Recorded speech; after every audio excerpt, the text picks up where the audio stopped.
Buenas noches. Buenas noches. Vamos a empezar nuestro encuentro como siempre pidiéndole a nuestro Padre Celestial que nos regale en nombre de su Hijo y su Santo Espíritu para que este encuentro se haga como Jesús quisiera y merece que sea realizado. Espíritu Santo, Ilumina y santifica. Espíritu Santo, Ilumina y santifica. Espíritu Santo. Ilumina y santifica. Bien, vamos entonces a leer el Santo Evangelio, Evangelio según San Juan, en el capítulo 12, entre los versículos 20 y 33. ¿Ok? Dice acá, Jesús anuncia su glorificación por la muerte. Bien, entonces lectura del Santo Evangelio según San Juan. Gloria a ti, Señor, por la señal de la Santa Cruz de nuestros enemigos. Líbranos, Señor, Dios nuestro, en nombre del Padre, y del Hijo y del Espíritu Santo. Amén. Entre los que subían a adorar en la fiesta había algunos griegos.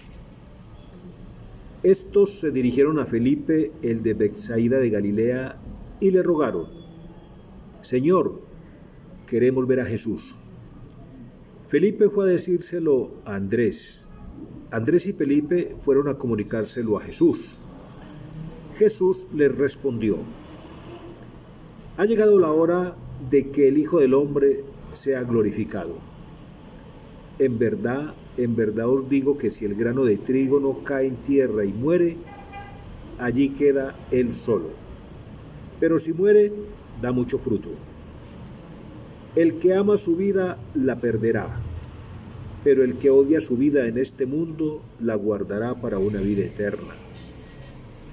Si alguno me sirve, que me siga, y donde yo esté, allí estará también mi servidor. Si alguno me sirve, el Padre le honrará. Ahora mi alma está turbada, ¿y qué voy a decir? Padre, líbrame de esta hora. Pero si he llegado a esta hora precisamente para esto. Padre, glorifica tu nombre. Vino entonces una voz del cielo: lo he glorificado y de nuevo lo glorificaré. La gente que estaba allí lo oyó y decía que había sido un trueno. Otros decían: le ha hablado un ángel. Jesús respondió: no ha venido esta voz por mí, sino por vosotros. Ahora es el juicio de este mundo. Ahora el príncipe de este mundo será derribado. Y cuando yo sea elevado de la tierra, atraeré a todos hacia mí. Decía esto para dar a entender qué tipo de muerte le iban a aplicar. Palabra del Señor. Gloria a ti, Señor Jesús. Bien. Veamos estos tres primeros versículos. Dice: entre los que subían a adorar en la fiesta había algunos griegos. Estos se dirigieron a Felipe, el de Betsaida de Galilea, y le rogaron: Señor, queremos ver a Jesús. Felipe fue a decírselo a Andrés. Andrés y Felipe fueron a comunicárselo a Jesús. Mire qué interesantes esos tres primeros versículos. Esos griegos significan a los gentiles, a los que están fuera del pueblo de Israel, es decir, todos los futuros hijos de la iglesia, ¿no es cierto? Ahí estamos nosotros, ¿sí? Y ellos, ¿por qué no le dicen directamente a Jesús? Ellos se dirigen a estos dos discípulos, Andrés y Felipe. Ellos representan la iglesia en este pasaje. O sea, ellos se dirigen a la iglesia, ¿no? Y le dicen a la iglesia: queremos ver a Jesús. Con este pasaje Jesús nos está mostrando que es la iglesia la que nos muestra a Jesús, ¿no? Porque son estos dos discípulos el puente entre los griegos, o sea, los extranjeros, pues es cierto, y Jesús, ¿no? Entonces mire qué importante, ¿no? Es en la iglesia donde podemos ir a buscar a Jesús. Hay tres pasajes bíblicos que muestran claramente esto. Mire, en 3 edades de Jesús, siendo bebé Jesús, teniendo unos cuantos días de nacido, es llevado al templo. Es allí en el templo donde el Antiguo Testamento se encuentra con el Nuevo Testamento. El Antiguo Testamento está representado por Ana y Simeón, los últimos personajes del Antiguo Testamento, ¿cierto? ¿No? Y el Nuevo Testamento, pues, que es Jesús y María, ¿no es cierto? Luego, 12 años después, Jesús se pierde y es hallado en el templo, ¿no? Cuando Jesús se le pierde a una familia,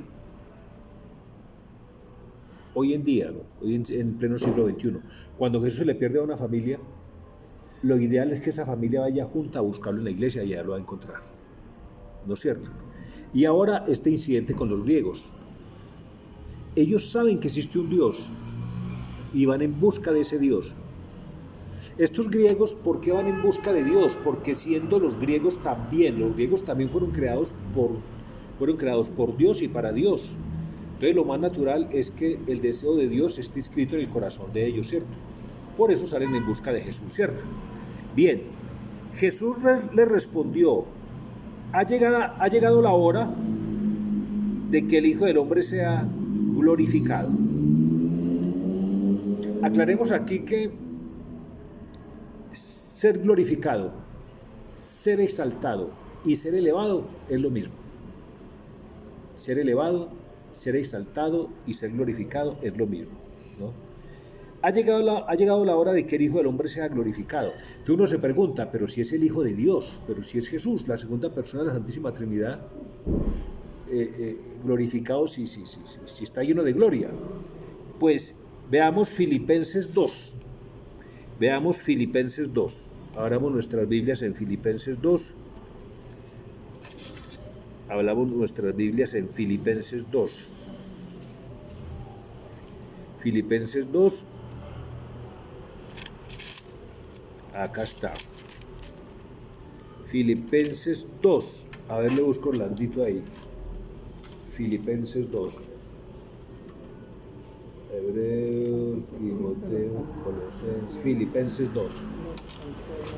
Filipenses 2, en el versículo del 6 al 11. 2, 6. Bueno, dice acá, Filipenses 2, del 6 al 11. Entonces dice Jesús en el versículo 23, en el evangelio que estamos viendo, dice: Jesús le respondió: ha llegado la hora de que el Hijo del Hombre sea glorificado. Entonces veamos por qué se da esa situación. Dice acá, el cual, siendo de condición divina, se está refiriendo a Jesús, ¿no es cierto? El cual, siendo de condición divina, no reivindicó su derecho de ser tratado igual a Dios, sino que se despojó de sí mismo tomando condición de esclavo, asumiendo semejanza humana y apareciendo en su porte como hombre. Se rebajó a sí mismo, haciéndose obediente hasta la muerte, y una muerte de cruz.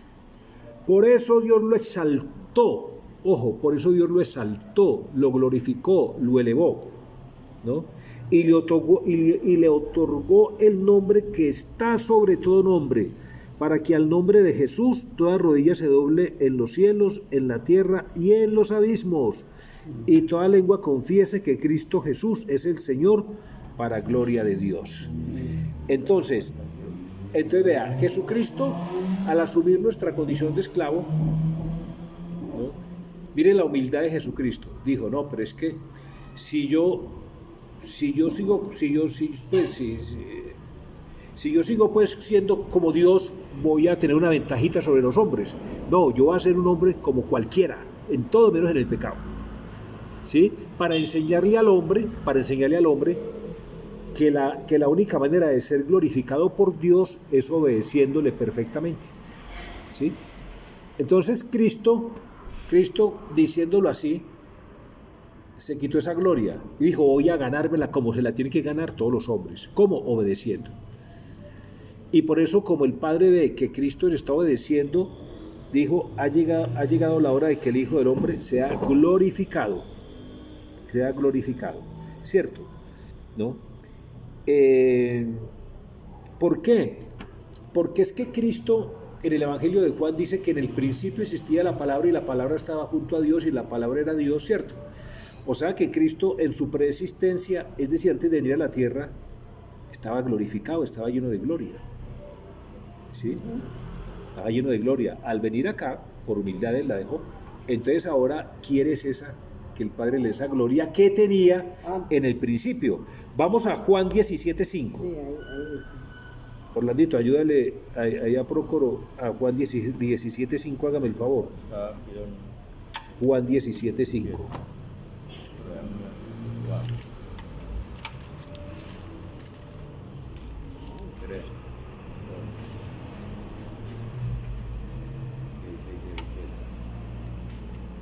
Juan 17:5. Vea cómo dice. Dame la gloria. Espere que, esperemos que. Oh, ya, tranquilo. Ah, bueno. Dice: ahora, Padre, glorifícame tú junto a ti con la gloria que tenía a tu lado antes de que el mundo existiese. ¿Sí ve lo claro? ¿Sí ve lo claro? Es que desde el principio existió el Padre, el Hijo y el Claro, Ave María. Bueno, Es que la creación fue hecha por el Padre, por el Hijo y por el Espíritu Santo, porque el Padre obró con sus dos manos para hacer la creación.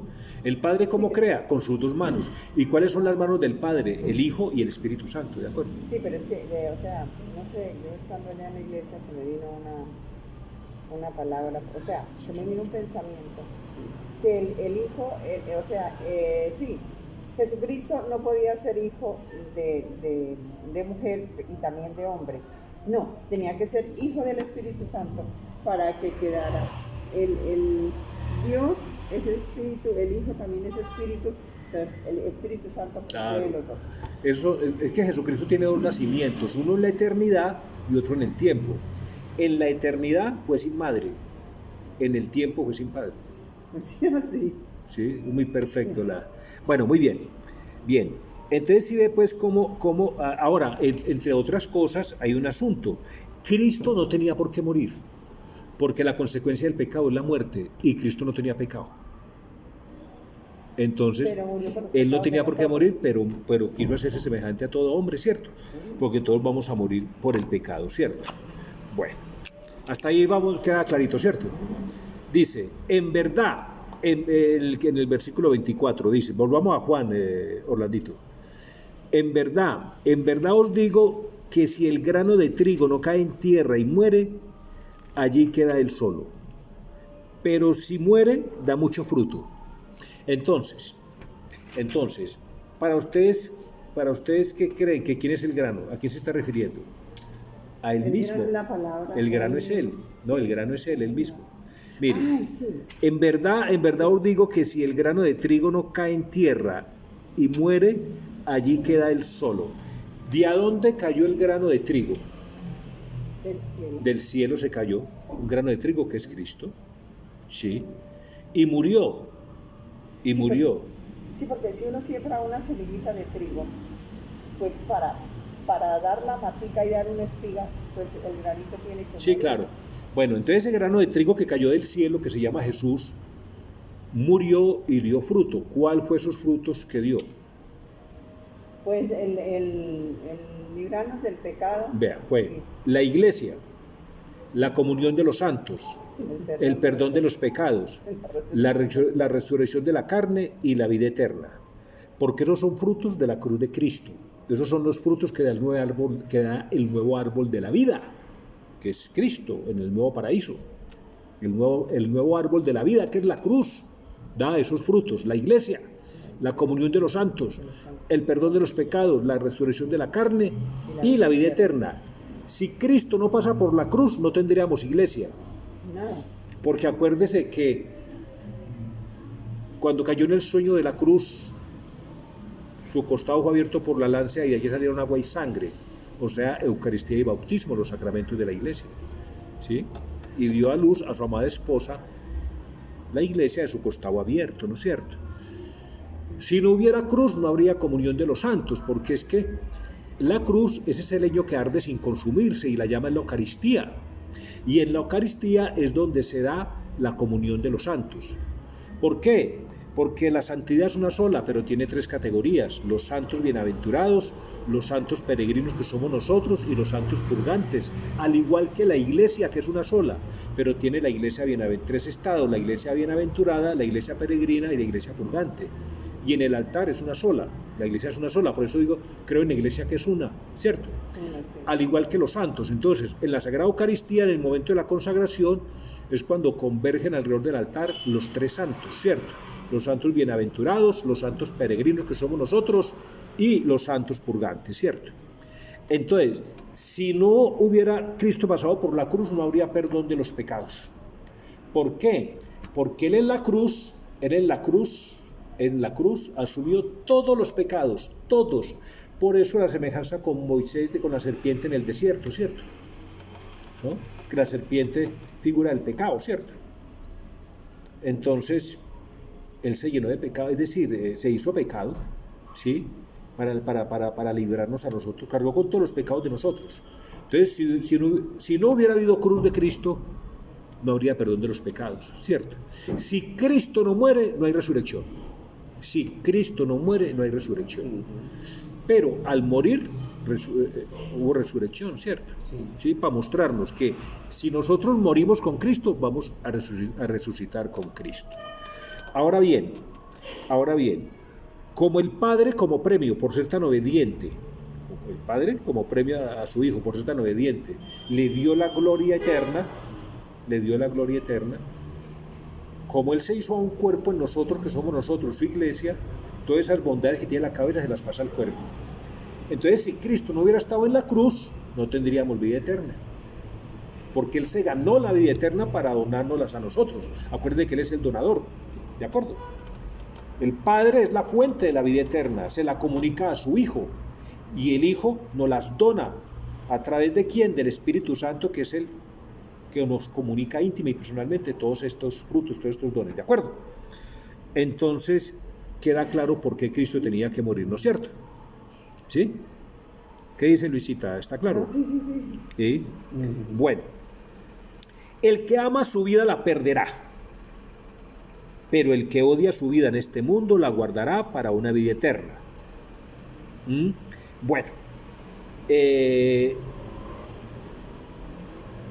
dice, devolvámonos acá al 23, dice: Jesús le respondió: ha llegado la hora de que el Hijo del Hombre sea glorificado, es decir, de que el Hijo del Hombre sea elevado, sea exaltado, sea glorificado. Entonces dijimos que ser glorificado, ser elevado y ser exaltado es lo mismo. Entonces, ha llegado la hora de que el Hijo del Hombre sea elevado en la cruz. ¿Por qué? Porque con esa elevación de la cruz, a Cristo lo crucifican en el piso, en la tierra, y luego suben la cruz, ¡pum!, para que quede vertical. Ahí empezó la elevación de Cristo, ahí empezó la ascensión a los cielos. En la cruz, clavado en la cruz, empezó esa ascensión al cielo. Por eso, cuando nosotros estamos en medio de los sufrimientos, lo que tenemos que hacer, cualquier sufrimiento, lo que tenemos que hacer es no ver el sufrimiento como sufrimiento en sí mismo, sino como fruto de la voluntad de Dios, y estar dichosos porque empezó nuestra ascensión al cielo. Porque la ascensión de Cristo al cielo empieza con la ascensión de la cruz. ¿De acuerdo? La ascensión al cielo de Cristo empieza con la ascensión, con la elevación de la cruz, ¿no? Entonces miren pues. Entonces, la cruz es elevada. Jesús, la ascensión, asciende al cielo. Y el sacerdote eleva la hostia. Es lo mismo. Cuando el sacerdote eleva la santa hostia, está elevando a Cristo en la cruz, ¿no? Y es Cristo que empieza su ascensión al cielo. Por eso nosotros nos ofrecemos con Cristo, para participar en todo lo de Cristo, en todo, en su ascensión también, cuando en la misa nos ofrecemos con Cristo. Por eso decimos, en una de las plegarias eucarísticas dice que el Espíritu Santo nos transforme en ofrenda permanente, en ofrenda para que nos ofrezcamos nosotros también, ¿de acuerdo? Hasta ahí. Eso es una demostración de amor muy grande. Una demostración, pues, sí, porque estamos compaginando con Cristo en todo. Porque Cristo, él solo, porque nadie lo defendió. Nadie lo defendió. Él mismo recibió todo el castigo, él mismo recibió toda la flagelación, él solo recibió, y no hubo una sola persona que sacara la cara por él. Sí. La madre. Él estuvo hasta los 12 apóstoles se escondieron. Solo Sí. quedó Juan Y él mismo se consagró, por eso Dios lo exaltó, porque no hubo, él se sintió tan solo que en las últimas palabras que él dijo: Padre, ¿por qué me has abandonado? Ni siquiera. Y en ese grito nos puso a todos nosotros, porque alaba el cuerpo de Cristo, alaba a Cristo, alaba la cabeza y el cuerpo. Entonces habló por él y por nosotros, ¿no? Es un grito estremecedor que lo sintió toda la creación. Y el Padre respondió. ¿Cuándo respondió el Padre? Cuando En la resurrección. La respuesta del Padre a ese grito desgarrador en la cruz: Dios mío, ¿por qué me has abandonado? Es la resurrección. Mira que no te ha abandonado. Pero ¿sabes qué tan bueno es eso? Porque mirando ya la vida de nosotros, la persona que tiene, porque él estuvo siempre obediente al Padre, siempre en todos los pasos. Así mismo nos pasa que nosotros cuando estamos en un problema, por ejemplo, una enfermedad, un cáncer, una cosa de esas, ¿quién tiene el cáncer? La persona que lo padece. Sí. Nadie más, está solo. Solo. Y él tiene que enfrentar todas las calamidades, todos los pasos, bien sea hasta que se mejore o hasta que muera. La única alma que lo acompañó al pie de la cruz fue María, ¿no? Y claro, estaba María Magdalena y San Juan. Esas tres almas estuvieron con él, o sea, la madre, Acompañándolo. sí, la amiga y el discípulo fiel, ¿no es cierto? Acompañándolo. Bueno, muy bien. Entonces, la persona esa que está con un problema de esos bien delicado, la persona que se entrega al Señor, esa persona, si entrega su problema al Señor, no sufre. Sí, porque mire, si sufren la voluntad de Dios, el peso de la cruz se puede reducir a la mitad o a menos. Sí, porque ya no hay deseos encontrados. Y siente el gozo, ¿no? Mire, la voluntad de Dios, dice Luisa Picarreta, la divina voluntad es el opio del alma. El opio es una hierbita que le dan a los soldados en la guerra, o le dan a los soldados en la guerra para narcotizarlos, es un narcótico, para que no sintieran cuando los intervenían sus heridas o cuando tenían que amputarles algún miembro. Entonces, la divina voluntad narcotiza al alma cuando está en medio de esos sufrimientos. Y el alma parece dopada y no siente los rigores de la tribulación. Pero cuando pasa la tribulación, nuestro Señor le da los méritos como si hubiera sufrido toda la tribulación. Así dice Luisa Picarreta en uno de sus escritos, ¿no es cierto? Bien, vamos al versículo 25, dice: el que ama su vida la perderá, pero el que odia su vida en este mundo la guardará para una vida eterna, ¿cierto? Bien, San Agustín, ¿qué dice San Agustín? ¿Qué dice San Agustín? San Agustín se refiere a la vida como al alma, ¿no? Ya que el alma es sí, la que da el movimiento, pues la que da el movimiento al cuerpo, y la vida está en el movimiento, ¿no? Entonces, aquí el Evangelio habla de la vida: quien ama su vida la perderá, pero el que odia su vida en este mundo la guardará para una vida eterna. San Agustín, para comentar este Evangelio, habla del alma. Dice San Agustín, miren: quien ama su alma la perderá. Quien ama su alma la perderá. Y quien odia su alma en este mundo la guardará para la vida eterna. Obviamente se está refiriendo a Juan 12:25, este versículo, ¿cierto? Bueno, muy bien. Pero, Sí, sigue, Luisita. o sea, si yo, pero ¿por qué tengo que odiar mi Sí, buena pregunta. Me encanta que me haya hecho esa pregunta porque viene la explicación. Dice San Agustín, ¿no? Profunda y admirable afirmación que indica de qué modo tiene el hombre en su mano el amor al alma para hacerla perecer y el odio para que no perezca. Entonces, ojo a esto. Cuando en la Biblia se dice odiar, acuérdense que el Evangelio dice: quien no odia a su madre y a su padre no es digno de mí. ¿Qué quiere decir con eso? No es el odio literal que nosotros conocemos. No, es una cuestión de preferencia. Quien no me prefiere a mí, por encima, así sea de su madre, ¿Por qué? Porque si uno quiere amar, pues si alguien ama en esta vida es a la mamá, pero si uno quiere amar perfectamente a la mamá, mire a Cristo en la mamá. Ame a Cristo en la mamá. Si quiere amar correctamente a su padre, perfectamente, mire a Cristo en su padre. Si quiere amar a los hijos correctamente, mire a Cristo en sus hijos. Si quiere amar a una persona en forma perfecta, en forma divina, mire a Cristo en esa persona. ¿De acuerdo? ¿Por qué? Porque el Evangelio lo dice así, dice, y lo acabamos de decir, bajo el cielo solo hay un nombre.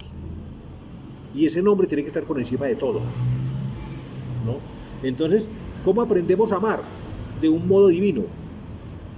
Pues viendo en la otra persona a Cristo, ¿cierto? Por eso el prefacio de Adviento dice, porque Cristo sale a nuestro encuentro en cada persona y circunstancia, ¿cierto?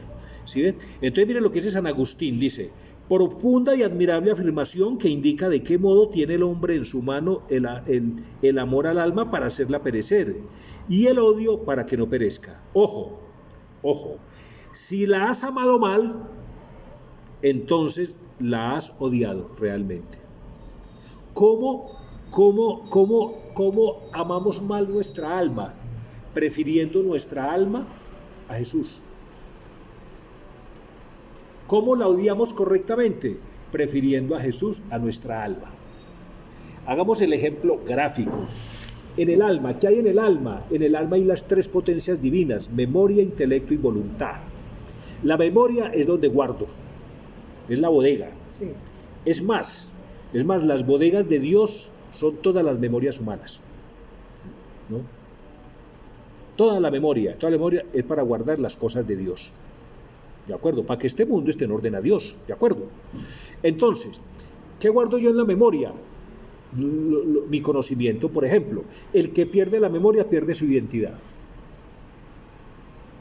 Ahora, yo, por ejemplo, soy hijo de Esther Julia Orozco de Cardona, de Manuel José Cardona Suárez, soy esposo de Olga Lucía Monsalve, papá de Sara Cardona Monsalve, ¿sí? Soy feligrés de la parroquia San Leopoldo Mandí, ¿no? Trabajo vendiendo maquinaria y artículos para la construcción, ¿sí? Estoy catequizando en 2 grupos de la parroquia. En fin, entonces fíjese lo que guardo en mi memoria, ¿cierto? ¿No? Guardo los evangelios, guardo la tradición apostólica, guardo el magisterio, ¿de acuerdo? Entonces, si yo tuviera mi memoria llena únicamente de ciencia, de literatura, ¿no? y de cultura, pues, de arte mundano, pues, es decir, si yo guardo en mi mente, en mi memoria únicamente las cosas concernientes al mundo, pero nada de Dios, es decir, yo guardo lo que me gusta, yo únicamente guardo lo que me gusta, ¿sí?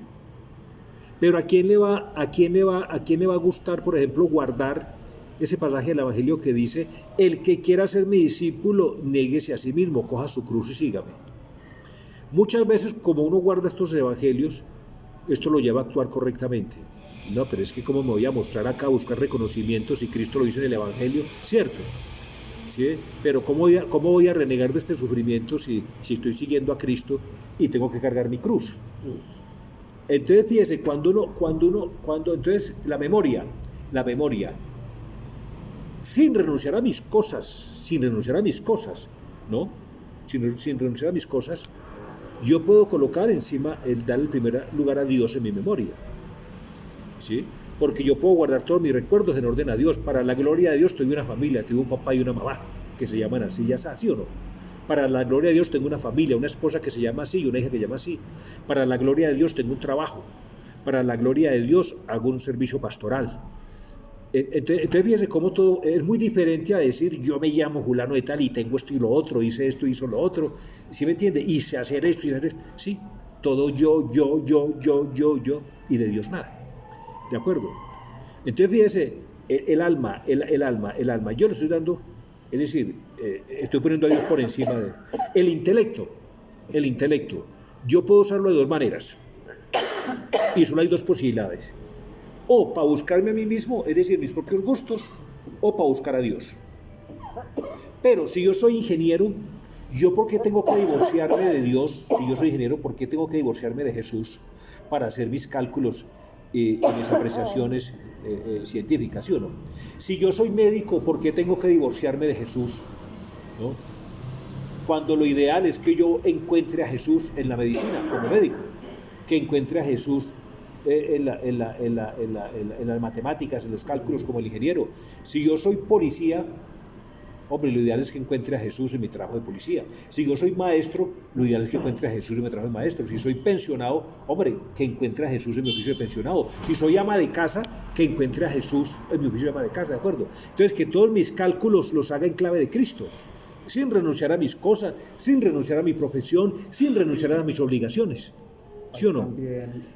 Ahí también puede caber lo de que muchas veces nosotros no estamos contentos con lo que Dios nos dio, no estamos contentos con nuestra forma de ser, con nuestro cuerpo.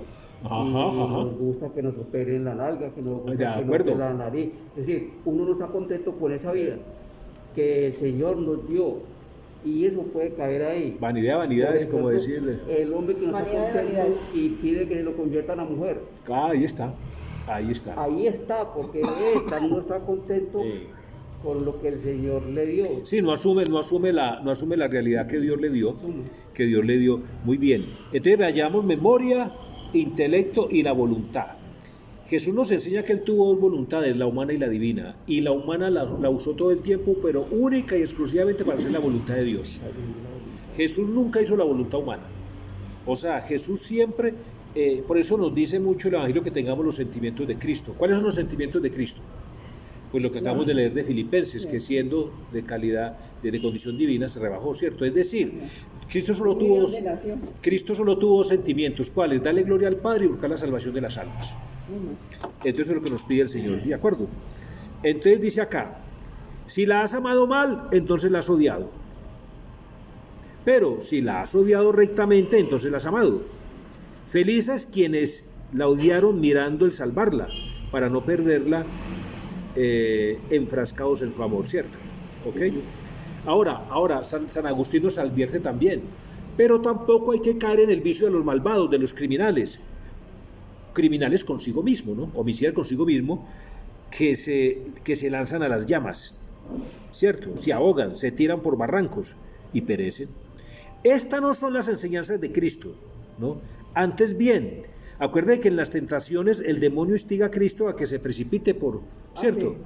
¿No? También que se tire del templo. Y Jesús le respondió, aléjate Satanás, porque está escrito, no tentarás al Señor tu Dios. Bueno, y a Pedro, indicándole el género de muerte con que iba a glorificar a Dios, le dijo, cuando eras joven te ceñías e ibas donde querías, mas cuando envejezcas, otro te ceñirá y te llevará a donde no quieres, ¿no?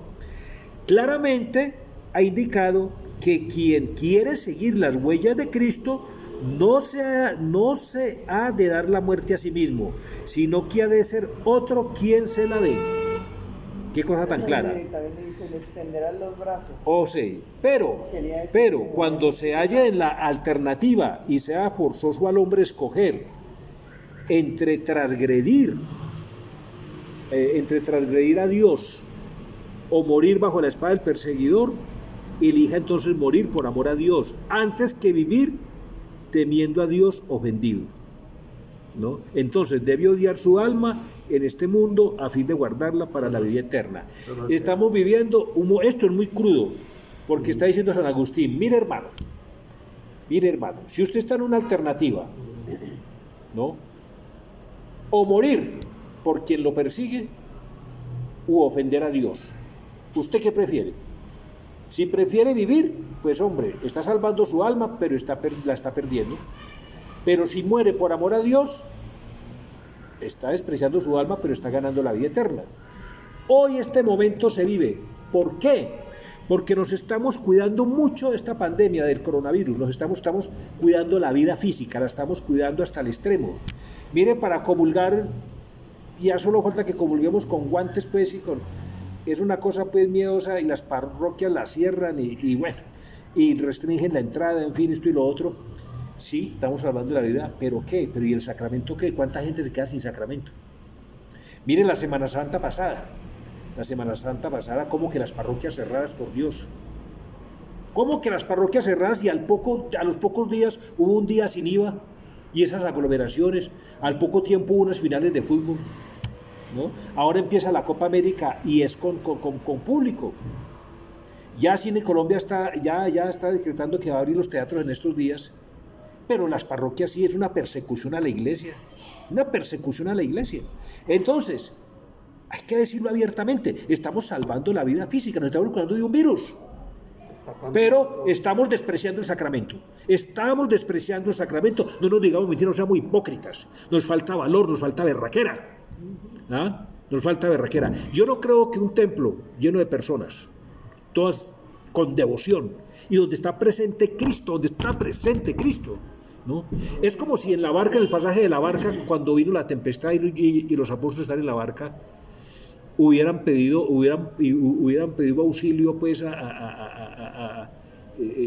es decir, si eso ocurre en este momento, ahí me piden un auxilio, unos helicópteros, en fin, lo que sea, no confiamos en el Señor, no confiamos en el Señor. Un templo lleno de gente es la barca, con sus discípulos y Cristo a bordo, y ese día en esa barca, llena de los discípulos, con Cristo a bordo, no pasó nada, nadie pereció, absolutamente nadie. Esa barca de hoy es la misma. Es el templo lleno de gente para recibir el sacramento. Hoy en día el templo lleno de gente es la barca con los discípulos que somos nosotros. Y Cristo está ahí presente, en carne, está con su carne, con su sangre, con su alma y su divinidad. Porque así es la Eucaristía, ¿de acuerdo? ¿Sí ve? Y nada nos va a pasar, nadie va a perecer. Porque ¿ustedes qué opinan? Se está cambiando el amor, lo que es el Señor, por la seguridad. Estamos prefiriendo más la seguridad de nosotros, o sea, Dios es la seguridad para nosotros. No, estamos salvando la vida, la vida física. Preservando la ¿Sí? vida. Estamos muy celosos, estamos exagerando con la vida, pero estamos poniendo en peligro la vida eterna, porque las palabras de Cristo son: tomá y comed, tomá y bebed. Él no dijo tomá y ved, o tomá y escuchad, no, tomá y comed, y tomá y bebed, ¿no? Y cuando el sacerdote consagra, así eso tenga apariencia de pan, ese es el mismísimo cuerpo de Cristo. Yo me imagino la hostia con una luz incandescente, inaccesible, pues si ahí entra un microbio, un virus, queda pues, digamos, electrocutado, pues, calcinado. Es un juego divino, por Dios. El cáliz con la sangre preciosa de nuestro Señor, como envuelto por una luz inaccesible. ¿Quién podrá contra ese juego, por Dios? ¿Quién podrá? ¿Quién podrá? ¿Sí? Entonces, el que me sigue, San Agustín, el que me sirve, sígame. El que me sirva, sígame. ¿Qué quiere decir sígame si no imíteme? Ahí está. Debemos indagar más bien qué se entiende por seguir a Cristo, a cuyo servicio se promete tan gran recompensa. ¿Cuál? Donde estoy yo, allá está mi servidor. ¿Sí? Cristo dijo: amados los unos a los otros como yo os he amado. En esa palabra amar para Cristo envuelve todo el actuar humano. Todo el actuar humano está representado en esa palabra amar, amados. O sea, todo el actuar humano como yo he actuado. Actúa como yo he actuado. Amaos los unos a los otros como yo os he amado. Vean. Miren lo que dice San Agustín aquí tan claro. Si por seguir a Cristo entendemos preparar lo necesario para el cuerpo, o cocer bien y servir bien los alimentos que ha de comer, o darle la copa y escanear la bebida, estas cosas las pudieron hacer quienes gozaban de su presencia corporal, como Marta y María, cuando Lázaro era uno de los comensales. Claro, eso de preparar estas cosas, pues los alimentos y demás, esto lo pudieron hacer los que gozaron de la presencia de Cristo hace 2000 años, ¿cierto? ¿Estamos de acuerdo? ¿Sí? Pero de este modo también el perverso Judas sirvió a Cristo, pues él era quien llevaba la bolsa, y aunque hurtase culpablemente de las cosas que en ella se metían, por su medio se preparaba lo necesario, ¿no? Por lo tanto, en modo alguno diría el Señor de tales servidores: donde estoy yo, allí estará también mi servidor, y si alguno me sirve, mi Padre lo honrará. Pues vemos que Judas, servidor de tales cosas, más que honrado, fue reprobado. Entonces fíjese cómo Marta y María y Lázaro y muchos otros le sirvieron a Cristo de una forma correcta. Judas le sirvió a Cristo de una forma incorrecta. Es decir, en el ejemplo, Marta, María, Lázaro y muchos más amaron como Jesús amó, ¿cierto? Amados los unos a los otros como yo os he amado, y no hay amor más grande que el que da la vida por sus amigos. Judas amó a su manera como le dio la gana. Entonces, ¿qué nos está previniendo? ¿Qué nos está previniendo San Agustín, de acuerdo a este evangelio? Ojo con la forma de actuar. Amados los unos a los otros como yo os he amado. No hay que amar como a uno le dé la gana, como uno quiere amar. No, es como Cristo nos enseñó. O sea, actuemos como Cristo nos enseñó, con caridad. Si no hay caridad, si no hay amor, no hay nada.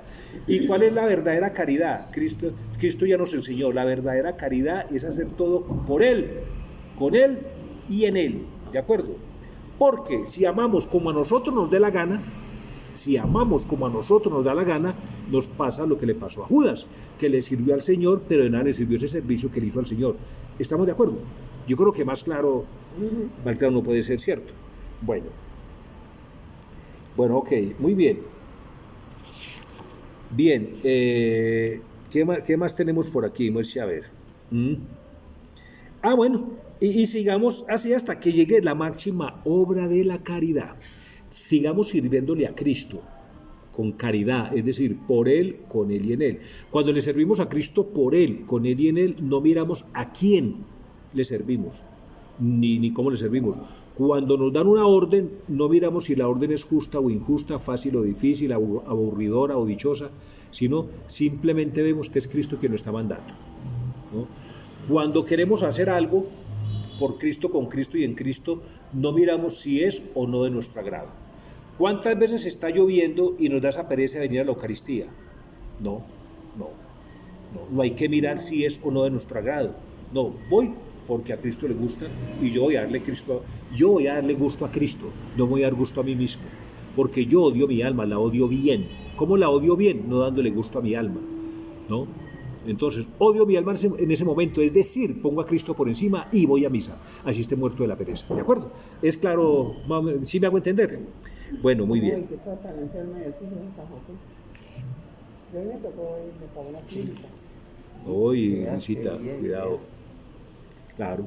Mire cómo termina San Agustín, dice, hermanos, no penséis que el Señor dijo, donde yo estoy, allá estará también mi servidor, pensando solo en obispos y clérigos buenos.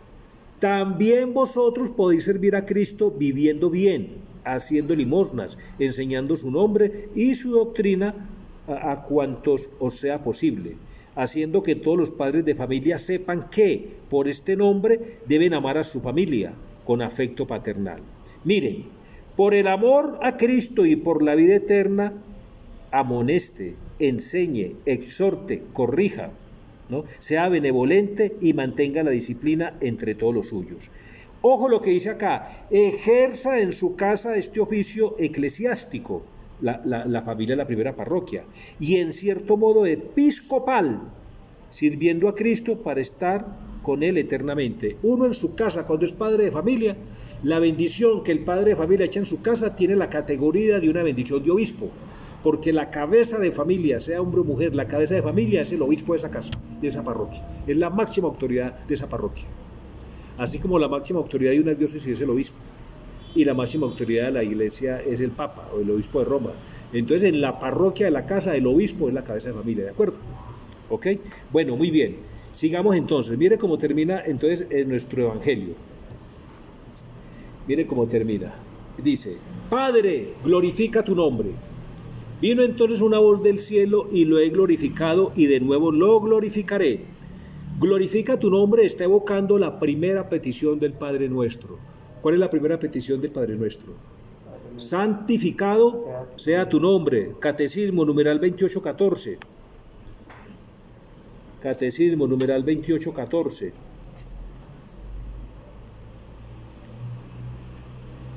Numeral 2814. Dice, Padre, glorifica tu nombre. Vino entonces una voz del cielo, y lo he glorificado, y de nuevo lo glorificaré. ¿Por qué 2 veces? Lo he glorificado en la eternidad, antes de venir a la tierra, y lo vuelvo a glorificar ahora, cuando va a ser elevado en la cruz, ¿de acuerdo? ¿Sí queda claro esa parte, cierto? 28:14. 28:14, sí. Sí, Dice, depende inseparablemente. leamos la segunda parte. Dice, cuando decimos, santificado sea tu nombre, pedimos que sea santificado en nosotros que estamos en él, ¿de acuerdo? ¿Sí? O sea, santificado sea tu nombre. Cuando dijo, Padre, glorifica tu nombre, ¿sí? Jesús, por eso en el Padre Nuestro nos dice, santificado, la primera petición es santificado sea tu nombre. ¿Cómo? Nosotros tenemos que glorificar al Padre con nuestro buen comportamiento. ¿Cómo es nuestro buen comportamiento? Poner a Cristo por encima de todas las cosas, ¿de acuerdo? Cuando decimos santificado sea tu nombre, pedimos que sea santificado en nosotros que estamos en Él, pero también en los otros, a los que la gracia de Dios espera todavía para conformarnos al precepto que nos obliga a orar por todos. O sea, cuando hacemos esta petición al Padre, la hacemos por nosotros y por todos. O sea, por los que creen y por los que no creen. Por los que creemos, para que seamos coherentes con lo que creemos. Y por los que no creen, para que terminen creyendo, ¿cierto? ¿Ok? De todo lo que Jesús vino, todo fue en el nombre de glorificar al Padre. Sí, claro. Todo lo que hizo Todo. glorificando al Padre. Claro. Entonces nosotros... Por eso te digo que Jesús solo tuvo 2 sentimientos. 2. El primero, darle gloria al Padre en todo. ¿Sí? Y el segundo, buscar la salvación de las almas. Eso es lo que nos pide, por eso dice el Evangelio, el que quiere seguirme, niéguese a sí mismo. O sea, déle la preferencia a los otros. Salve el alma de los demás. ¿Sí? Coja su cruz y sígame. Por eso los 10 mandamientos se dividen en 2 nomás. Amar a Dios y amar al prójimo. Son 2 grupos. Encierra todo. Encierra todo. ¿De acuerdo? Cuando uno glorifica al Hijo, También. Claro. también glorifica al Padre, ¿o no? Por supuesto, claro. Es que son, ellos dicen, los dos somos la misma cosa.